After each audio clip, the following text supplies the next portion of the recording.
Hello, নমস্কার সবাইকে। কেমন আছেন? আরেকটি ভিডিওতে আপনাদের সবাইকে স্বাগতম। এবারে বাড়িতে যাওয়াটা একদম অন্যরকম ছিল। এরকম পরিস্থিতি তৈরি হবে সেটা একদম ধারণারও বাইরে ছিল। বিয়ের পরেই প্রথম মনে হয় বাড়িতে গিয়ে ঠিক এতদিন থাকা। প্রায় 1 মাসেরও উপরে থেকেছি, 1 মাস 5 দিনের কাছাকাছি। তো বাড়িতে গিয়ে একটা ফ্যামিলি প্রোগ্রামের কারণে আমি নরসিংদী যেতে হয়েছে, মানে আমার মাসির বাড়িতে। কারণ মা আমার জন্য এই ডেটটা এত পিছিয়ে দিয়েছে, আমি যাব, আমাকে নিয়ে একসাথে যাবে সেজন্য। তো এইখানে গিয়ে যেটা হলো সেটা হচ্ছে আমরা যেদিন যাব সেদিন দেশের পরিস্থিতি ঢাকার ওইদিকে খারাপ হলেও কিছু কিছু জায়গায় খারাপ ছিল, কিন্তু আমাদের এলাকাতে বা নরসিংদী এলাকাতে এরকম খারাপ ছিল না। কিন্তু যাওয়ার পর যেটা হলো, যাওয়ার পরের দিন থেকেই শুরু হয়ে গেল কারফিউ। মানে এই সময়ের মধ্যে তো একদমই বের হওয়া যাচ্ছে না, আর নেটওয়ার্কও চলে গেল।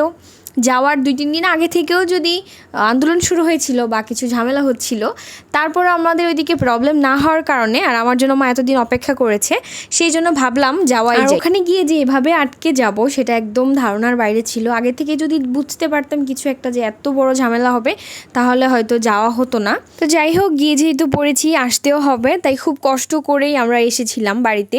সকাল ভোর 6টার মধ্যে বাড়িতে এসে পৌঁছে গেছে, মানে ভোর 5টায় উঠেছি, 5টায় সিনজিতে উঠেছি, সিনজি করে বাড়িতে চলে এসেছি।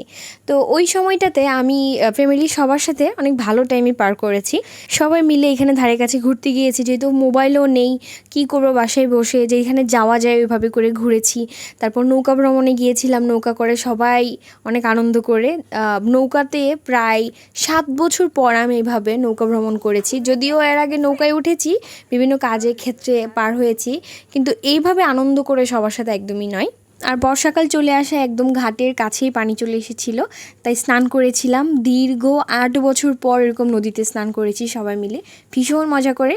সমস্ত সখীদেরকে নিয়ে একসাথে সবাই স্নান করেছি। আমি শুধু বলেছিলাম যে আজকে নদীতে স্নান করব, তারপর দেখলাম যে সখীরা সবাই আমাকে নিয়ে একদম নদীতে নেমে গেল। যদিও আমি এভাবে সাঁতার পারি না, কারণ ছোটোবেলা থেকে নদী বা পুকুরে বা সমুদ্রে ওইভাবে করে স্নান করা হয়নি, তবে টুকটাক পারি। আর ওদের থেকে সাঁতার শিখছিলাম।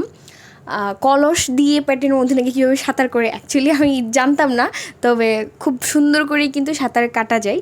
তো কলস দিয়েই সাঁতার কেটেছি। অ্যান্ড বিকালবেলা সবাই মিলে একসাথে আড্ডা, আমের আচার খাওয়া, সব কিছু মিলে খুব সুন্দর সময় পার করেছি।